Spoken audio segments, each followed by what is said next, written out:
Well, good afternoon, everyone. As you know, we had the president at lunch today, and he went over all of the items that the administration's been working on, much of which I agree with him the administration hadn't gotten nearly enough credit for. But I would highlight several things that I think will be front and center going down the end of this session. Obviously, tax reform, we're hopeful the House will tomorrow pass a budget that will open the door to begin the process of tax reform in the Ways and Means and Finance committees.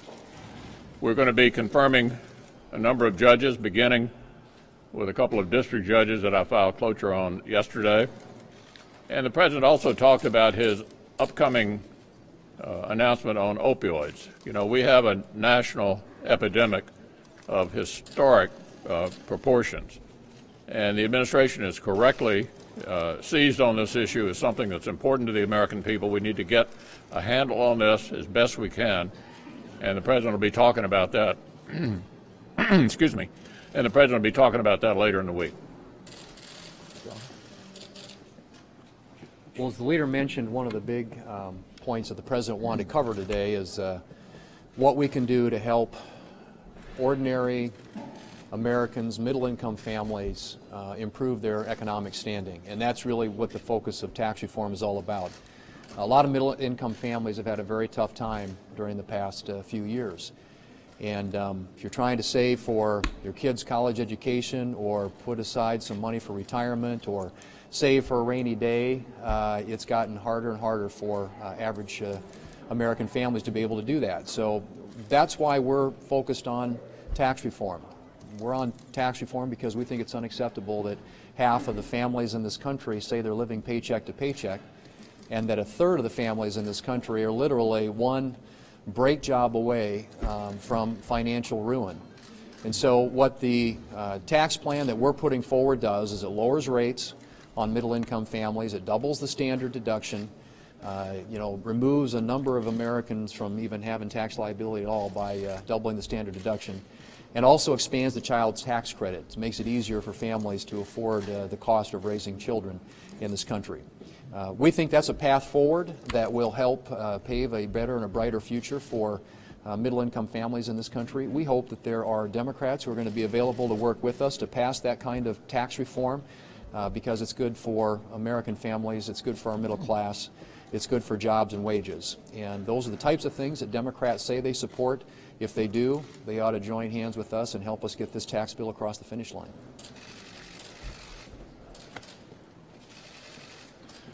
Well, I'm very happy that the President accepted our invitation to join us today for lunch. I thought it was a very productive meeting, an active discussion focused on the things that we've been elected to do, which is to help lower the taxes of the American people. The President, I think, was very strong and very focused on that, on giving people a raise by cutting their taxes. This is going to be the first time in a generation that has occurred. We have taken the first step in the Senate by passing a budget. That has been done. We need a tax system in this United States that is fairer, simpler, and lets people keep more of their hard-earned money. That's what we're committed to do, and that's what the President was focusing on today. In terms of businesses and the tax situation there, you lower the taxes there to make it easier for businesses to hire people, to put more people to work, and to raise wages. Additionally, the President talked about the issue of confirmation of so many of his nominees. We're in a position where it seems that the Democrats have been so obstructive to President Trump and getting people in place to do the jobs of the American people that at this point President Obama had twice as many people confirmed as President Trump has to this time. We're going to continue to work to break the obstruction that we're seeing from the Democrat Party. Part of the President's remarks today focused on the regulatory reforms that have been made already, and they've been significant. Things like the power structure that would have raised utility bills, the so-called Clean Power Rule, the waters of the U.S. that would have required the EPA to be involved in so much of the economy, and these were huge overreaches, a step back from that. And on taxes, the President said in his two principal observations, what our members are saying on the floor and in all of their comments, this is about tax cuts for working individuals and hardworking families.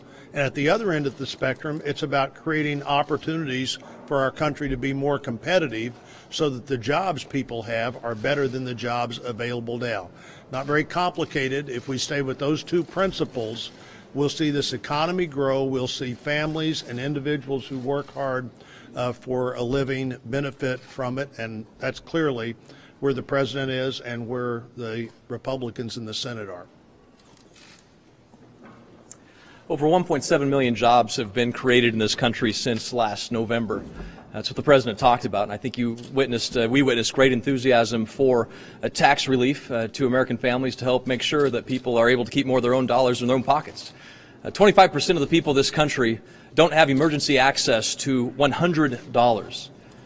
Economists like Kevin Hassett have talked about the fact that tax reform, the work that we are doing, would give $4,000 in new average income to the average middle-class family in this country. This weekend, for the first time in 25 years, we witnessed a shutout of the Denver Broncos. But it's been longer than that since this country witnessed tax reform, 31 years ago. In 1986, Top Gun was the #1 movie at the box office. In 1986, Mitch McConnell was rocking out to Walk Like an Egyptian. In 1986, IBM unveiled its very first laptop, the PC convertible, that weighed 13 pounds. And we're still dealing with that 1986 tax code today. We can do better. We can put money in the American people's pockets. We can grow this economy. Leader McConnell. This morning, Senator Corker said the president had great difficulty with the truth. One, do you agree with that assessment? And two, are you concerned this dispute could undercut your efforts on tax reform? Yeah, look, I don't have any observation about that. We're here to try to accomplish things for the American people. We're all on the same page on the issues that I've mentioned, and of course front and center is comprehensive tax reform, as my colleagues have described. Try to get the country going again and growing again, and that's what we're going to work on. Leader McConnell, Yeah. when the president arrived, there was a disturbance here, a gentleman threw or something. You hardly flinched. Did this scare you? Did you and the president talk about it? Was there some concern there about what happened and someone getting in here improperly or potentially abusing a credential? Yeah, you guys were hollering so loud, frankly, I didn't even notice it. We didn't comment on it. We just walked on into my office. Did the president, he didn't say any more about it after the incident? Mr. Leader, how are you going to unite your party behind tax reform when the president and top Republicans continue to have these feuds? Do these fights hurt your agenda? If there's anything all Republicans think are important to the country and to our party, it's comprehensive tax reform. The issue itself brings about great unity among our members. And so we're concentrating on the agenda that we have for the American people. The president shares that agenda, is going to do a good job, I think, promoting that agenda, and we intend to achieve what we set out to achieve before the end of the year. Mr. Leader. Bob Corker, George Bush, these are not backbenchers. At what point do you have an obligation as a leader of this party to weigh in on these very serious criticisms of the president? What I have an obligation to do is to try to achieve the greatest cohesion I can among 52 Republicans to try to achieve for the American people the agenda that we set out to achieve. And tax reform is what we are about. If there's anything that unifies Republicans, it's tax reform. We've been looking for the opportunity to do this literally for years.